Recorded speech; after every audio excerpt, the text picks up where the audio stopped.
આજે છે ને આપણે એક એવી વાર્તા સાંભળવાના છીએ જેમાં માટીની સુગંધ છે, પરસેવાની મહેક છે અને સૌથી વધુ અતૂટ હિંમતની એક અદ્ભુત ગાથા છે.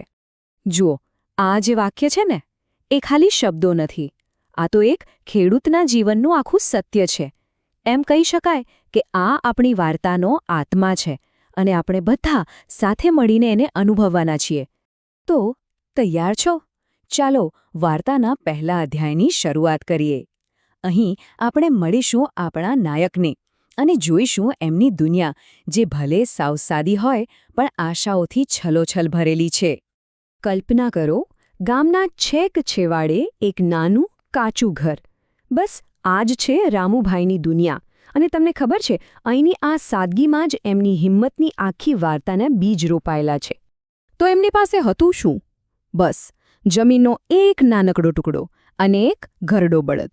ભૌતિક રીતે જોઈએ તો હા, કદાચ રામુભાઈ ગરીબ હતા, પણ એમની અસલી દોલત તો કંઈક બીજું જ હતી. એ હતું એમની આંખોમાં વસેલું એક સપનું, પોતાના પરિવારની ખુશીનું સપનું. રોજ સવાર પડે, સૂરજ ઉગે એ પહેલાં જ એ પોતાના ખેતરમાં હોય અને એમના ઉઘાડા પગ જ્યારે ધરતીને અડતા ને, ત્યારે જાણે એવું લાગતું કે માટી એમની દરેક વાત સાંભળી રહી છે. કેટલું ગજબનું જોડાણ ને! પણ તમને ખબર છે ને, દરેક વાર્તામાં એક વળાંક તો આવે જ છે. અને હવે આપણે એવા જ એક વળાંક પર આવી પહોંચ્યા છીએ. એક એવું સંકટ જે રામુભાઈની આખી દુનિયાને હચમચાવી નાખવાનું હતું. અને થયું પણ એવું જ. એક વર્ષ જાણે આકાશ જ રૂઠી ગયો. વરસાદનું નામ નિશાન નહીં, એક ટીપું પણ નહીં. અને આ જે દુષ્કાળ હતો ને, એ ખાલી પાકને સૂકવવાનો તો આવ્યો, એ તો રામુભાઈની આશાઓને પણ સૂકવી રાખવા આવ્યો હતો. જરા વિચારો, પરિસ્થિતિ કેવી થઈ હશે. ખેતરમાં પાક બળીને રાખ, માથે દેવું સતત વધી રહ્યું છે અને ઘરે આવો તો બાળકોના ભૂખ્યા ચહેરા જોવા મળે. બસ ચારે બાજુથી નિરાશાના કાળા વાદળો ઘેરાઈ રહ્યા હતા. પણ અહીંથી વાર્તાનો સૌથી મહત્વનો ભાગ શરૂ થાય છે.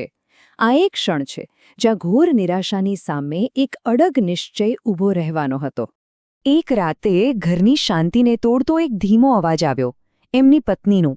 ચિંતાથી ભરેલો સવાલ હતો, હવે આપણે શું કરીશું?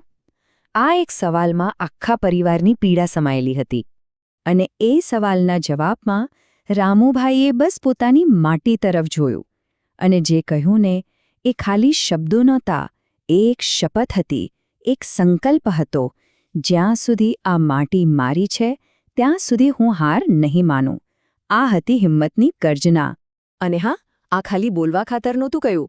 બીજા દિવસથી રામુભાઈ કામે લાગી ગયા. ગામના બીજા ખેડૂતોને ભેગા કર્યા અને નક્કી કર્યું કે હવે લડી લેવું છે. નવી પદ્ધતિઓ અપનાવી, પાણી બચાવ્યું, બીજ બદલ્યા અને મહેનત તો બમણી કરી દીધી. તો ચાલો હવે વાર્તાના અંતિમ પડાવ પર જઈએ. એ જોઈએ કે રામુભાઈના આ અડગ સંકલ્પનું ફળ કેવું મળ્યું. અને કહેવાય છે ને કે હિંમતે મરદા તો મદદે ખુદા. બસ એવું જ થયું. થોડા મહિનાઓ વીત્યા અને વરસાદે ફરી મહેર કરી. જે ખેતરો સૂકા બઠ હતા એ ફરી લીલાછમ થઈ ગયા.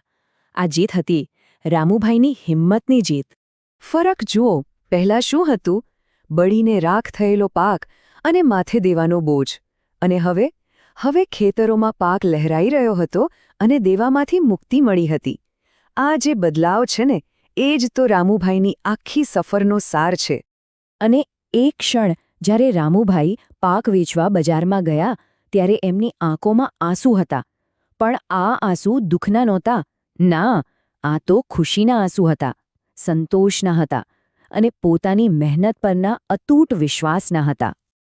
આખી વાર્તા આપણને એક બહુ મોટી વાત શીખવે છે કે ખેડૂત પાસે કદાચ પૈસા ઓછા હોય, પણ હિંમત અને આશાનો જે ખજાનો એની પાસે હોય છે ને, એ અખૂટ હોય છે. અને એ જ એની સાચી સંપત્તિ છે. રામુભાઈ માટે એમની માટી જ એમની તાકાત હતી, એ જ એમનો આધાર હતી. તો હવે એક સવાલ આપણા બધા માટે. આપણા જીવનમાં એવી કઈ માટી છે, એવી કઈ વસ્તુ છે જે આપણને ગમે તેવી મુશ્કેલીમાં પણ હારવા નથી દેતી, જે આપણને ટકાવી રાખે છે? જરા વિચારજો.